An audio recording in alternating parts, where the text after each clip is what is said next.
Denise Holsinger longs to escape her unhappy marriage. She was starting to rebel against the life that she had. But when she gains her independence, she spirals out of control. They had been drinking a lot, going to one bar to another. They were pawning a lot of things. That money went to drugs, went to alcohol. And soon, she will bring misery to everyone around her. She knew how to play people to get what she wanted. When asked why it happened, she said, "Because I'm a sexy mother."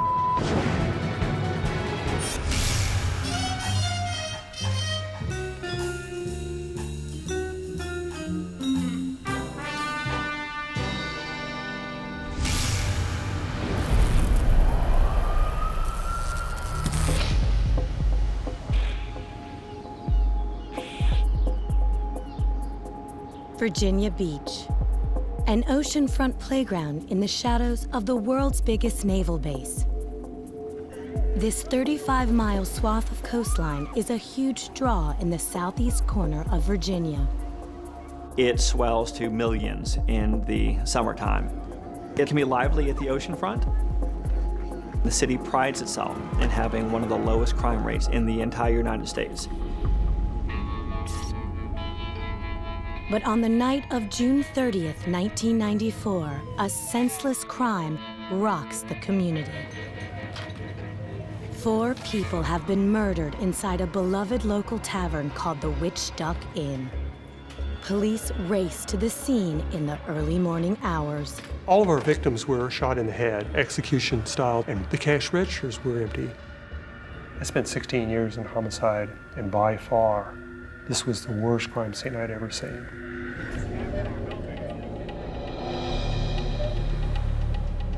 Locals are shocked. And the following morning, people gather outside the tavern looking for answers. Among the onlookers is 29-year-old Denise Holsinger, a former employee. She is distraught like everyone else, but maybe a little too distraught. Denise Holsinger is born in 1964, and her family eventually settles in Phoenix, Arizona. But her happy home life is shattered when her father walks out on the family. For most little girls, the first man in their life is their dad. And to have him get up and walk out and leave her, had to leave her with a very poor sense of herself, a lack of worthiness. When her mother remarries, it only gets worse for Denise. Her stepfather molests her when she's just 8 years old.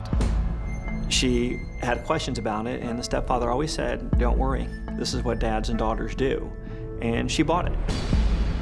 The abuse continues for 5 years. By the time she turns 13, Denise has had enough. She runs away from home and begins a life on the streets. In no time, she's doing drugs, drinking, and hanging out with older boys, and eventually, older men. Denise will do anything for a warm bed. She would meet men and go home with men and almost trade sex as a currency.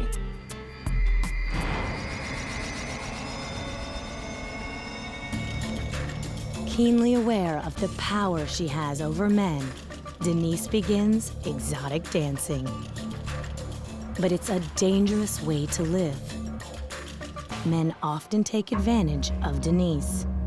Sometimes she would just want to have some company, and men sometimes were not as understanding of that, and she was forced into sex.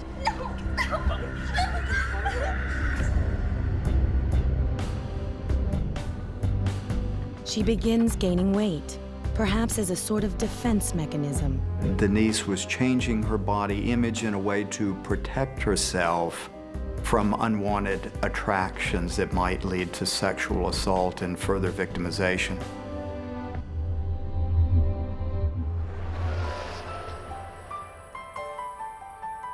But Denise finally finds some stability at age 19 when she meets a trustworthy Navy man named Mark. They marry in 1984 and have 3 children. But by 1989, Denise is overweight, overwhelmed, and feeling trapped in her marriage. You can't even look after yourself. She did not feel that she was very valued, didn't feel she had a voice, didn't feel that she had a role other than to be his wife, to be the mother of the kids.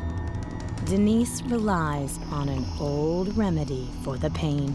Denise finds a friend in the form of drugs and alcohol, something to bring her temporary escape from her worries and fears. And her marriage falls apart. There's a lot of knockdown, drag-out, screaming matches in the Holsinger household. Denise is desperate to break free, but the place she's headed is not on anyone's map. At 27, Denise Holsinger is overweight and stuck in an unhappy marriage. The family moves to Virginia Beach in February of 1992, and Denise's self-worth shrivels to almost nothing. She is getting heavier, and a lot of the striking figure she had before, or a lot of the attention she was getting before, was just ebbing away.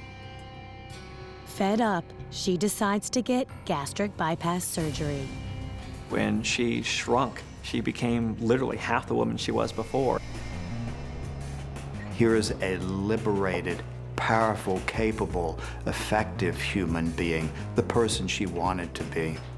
Denise transforms, reclaiming her looks and her confidence. Her figure was back. She was getting more attention again from people who were outside of her immediate family. And when she could turn ahead, she felt good about herself. The time is right to escape her unhappy marriage. Denise was starting to rebel a little bit against the life that she had. It was far more confining than she wanted.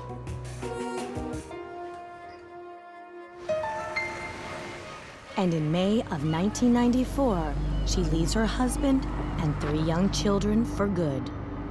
Personal history is repeating itself.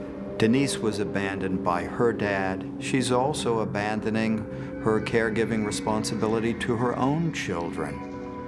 Newly independent, Denise applies for a job at a local tavern, the Witchduck Inn, owned by a Vietnamese immigrant named Lam Van Son. Lam got a lot of friends, and everybody loved him. He always tried to please everybody, trust everybody. He always get a lot of respect from everybody in the family. Oh, I know he's the best friend I ever had. Lam empathizes with Denise's plight and hires her as a waitress. She's single, she divorced, and she really needs a job. Say, girl, you the finest thing I've seen. On the job, Denise meets a regular at the bar, a 32-year-old drifter named Michael Claggett. Michael Claggett had some burglary convictions. He had some petty crime convictions. He was not violent. He was just trying to eke out a blue-collar life with some bumps in the road. Denise begins seeing Claggett, but not just him. Denise was spending a lot of time with Michael, but I don't believe she was exclusively spending time with him. Michael was believing the time that was his girlfriend. Denise sees in Mike Claggett someone she can easily manipulate, and that's essential for Denise getting what she wants. And before long, what Denise wants is crystal meth. After all, it's a great way to keep the weight off. She parties with Michael every chance she gets. Denise starts to unravel, and her nasty habits put her on shaky ground with her employer. She called in sick all the time, and she bring the liquor in the bar. They were always trying to scramble to get money. They were pawning a lot of things. And that money went to drugs, went to alcohol. Lam is fed up with Denise's behavior and tells her to take a leave of absence to get clean. She was very disappointed that she blew it. But there was still some sense of, I just can't catch a break. Life is just not fair to me. Despite her mistakes, Lam still shows Denise kindness. Anybody that he let go or fired, any employee, was banned from the tavern. And he made an exception with Denise Holsinger. Broke and depressed, Denise goes on a month-long binge with Michael in tow. The one thing that was solid in her life, this bar, this family, this job, was now gone. Just a job. Get what I needed. She was starting to come apart at the seams. Are you ready to order? Denise is out of control and determined to take back what's hers.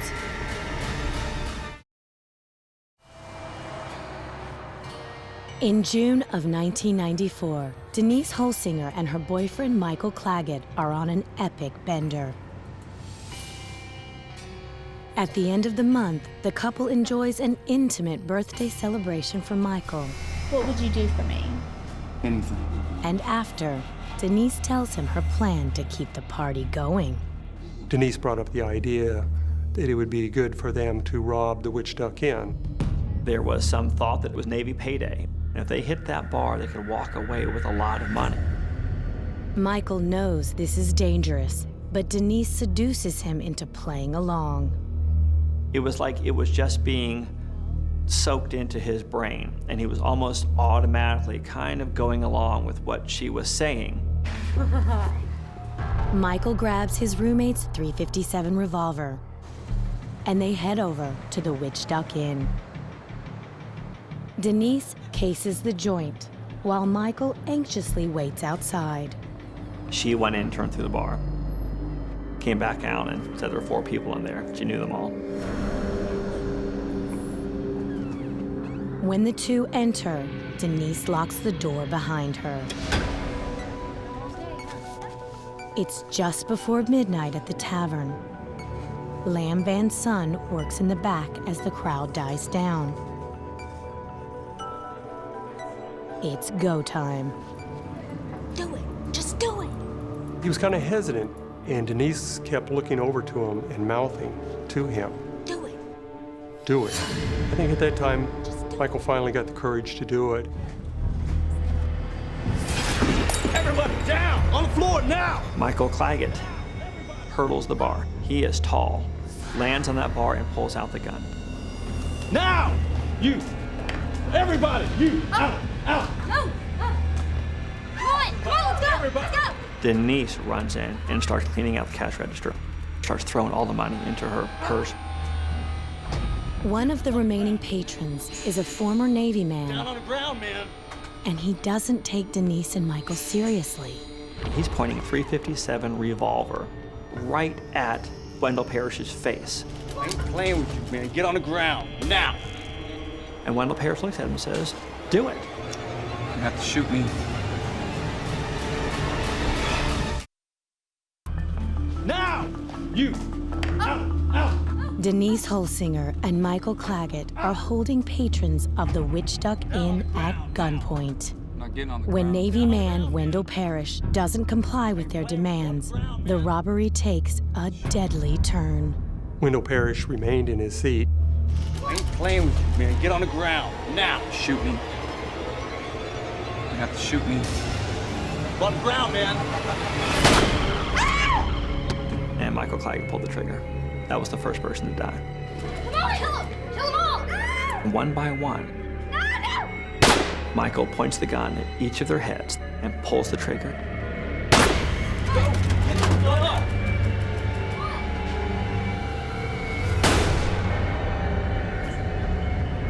In just moments, 4 people he knew, his friends, are all dead in the Witchduck Inn. Including Denise's former boss, Lamb Van's son. On the way out, Denise sees Lamb's 5-year-old son, Joshua, asleep in the office. Can't leave any witnesses. He's a kid. He's a little kid. She urges Michael to shoot him too. But Michael stops in his tracks. Michael had this flash of consciousness and said, "I can't shoot this boy." And he said no, and out the back they went. The boy slept through his father's murder. With only $400 in hand, they flee. Minutes after the crime, customers discover the grisly scene. Police respond immediately. When they walked in there and saw that 4 people had been shot, they never thought, this is a robbery, they knew there was something far more sinister involved. There was blood everywhere, all over the bar, all over the entire floor. Half of that bar was covered in blood. Lamb's wife, Lana, races to the Witchduck Inn. I said, oh my God, so where's my husband? And my bartender said, Lam's dead.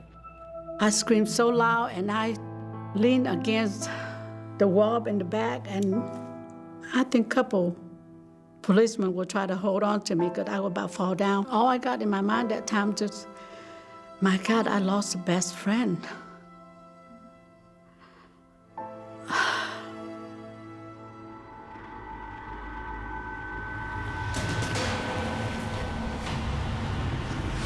Denise and Michael hide out at home.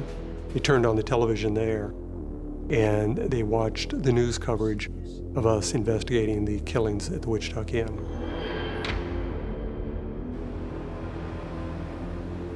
When Denise heads to the crime scene to allay suspicion, her plan backfires.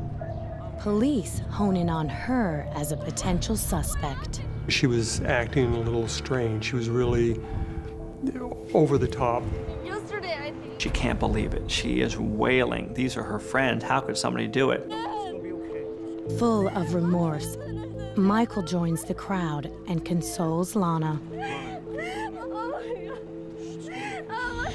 Michael come up and hugged me, and he told me, Lon, please take care of yourself. Take care of yourself now, girl. Take care of yourself. You got to. I never forget that. That evening, Michael and Denise hit a local bar to blow off steam. Another one. What did you have?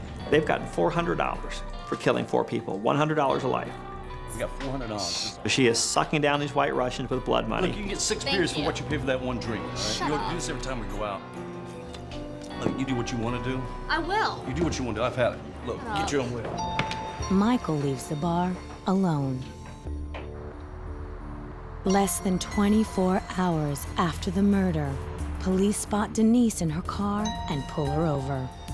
Right there at the traffic stop, she gave him up and said that she didn't know where he was. They had been together drinking, but they got into an argument and left. In custody, Denise eventually reveals what happened inside the Witchduck Inn.